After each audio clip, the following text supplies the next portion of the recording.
Well, it's great to have you with us. Let's talk about Japan, if we can.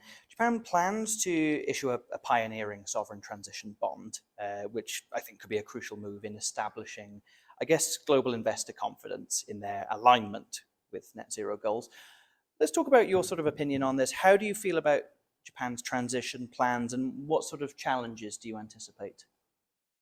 No, first of all, I think the government issuing transition bond is a great first step in the right direction, especially not focused on green only, but rather transition bond. Reddy said transition as we've been, covering, discussing throughout today.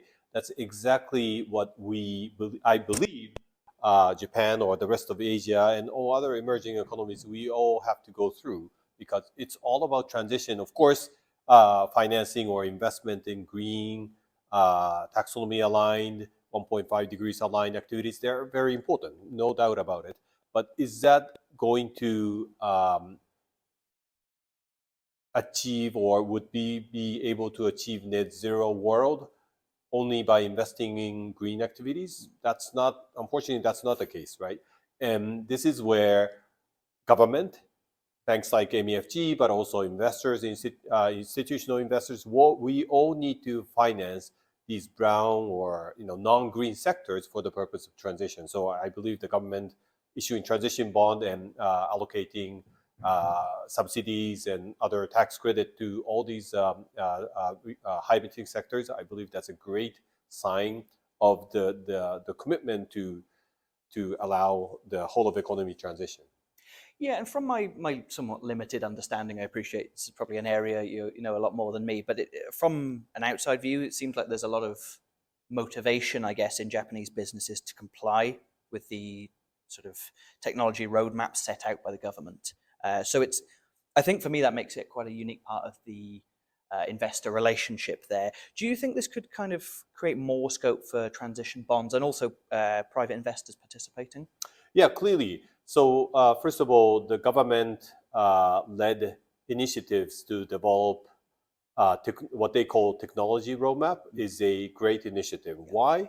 Because that gives a bit of a predictability, as opposed to just say these technology, let's say solar power, etc., etc. These are promising technologies. We need them clearly, right? But when would they be available? When would they become investable or bankable? That's something we all need to know. And of course, we know it's got to be sometime in the next 3-5 years, not like 20 years from now. But when would it be actually, coming to the market? When would our client come to us and say we need financing for this type of technology? We need to know that now so that we can, start thinking about what type of policies or due diligence.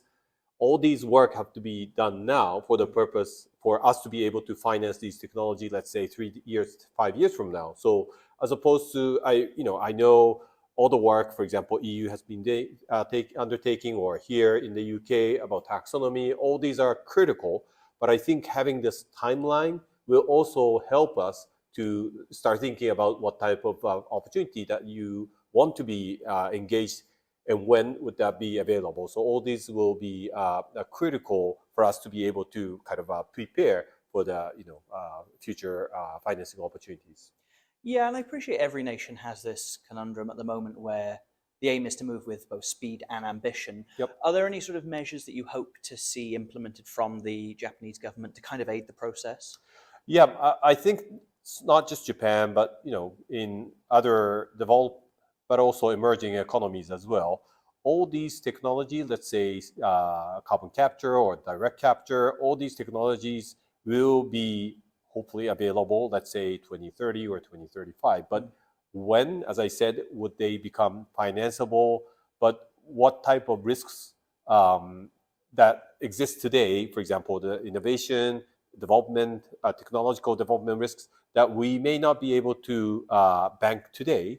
But if the government or let's say World Bank, public sector institution can come and take equity risk, then these opportunities can be bankable, right? So this is where I think the government, not only just showing this technology roadmap or when this will be available, if they can come in and give some carrot, I think that would be clearly a positive sign for a private institution, whether it's a bank or asset managers. Absolutely. And I mean, we're chatting at the global conference in London right now. I'm hoping sort of this time next year I can sit down with you again and I'll have a little update with this. But just in terms of the next year, how do you see the direction of travel in Japan? So our MUFG, but also our clients, many of us are developing transition plan. And as we heard today, transition plan is a license to operate. I think I like that the phrase very much. We're developing transition plan. We hope to publish in April, so that's 5 months away.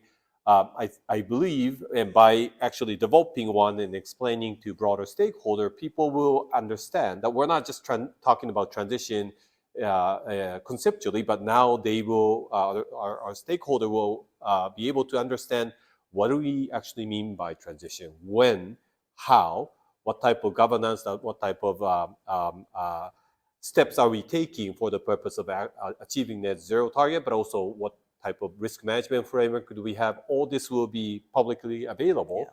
So that I hope broader stakeholder will understand and appreciate what we're doing. But of course, I do not think the first iteration will be perfect. We know that. But you got to start from somewhere. So yeah. Hopefully, let's say year from now, we'll be able to talk about, more tangible progress, but also what are the open questions? Where do we see more opportunities? So yeah, it's a journey, as we've been speaking. Absolutely, and I'll be following the journey from afar. But for now, Tomohiro Ishikawa, thank you so much for joining me. Thank you very much.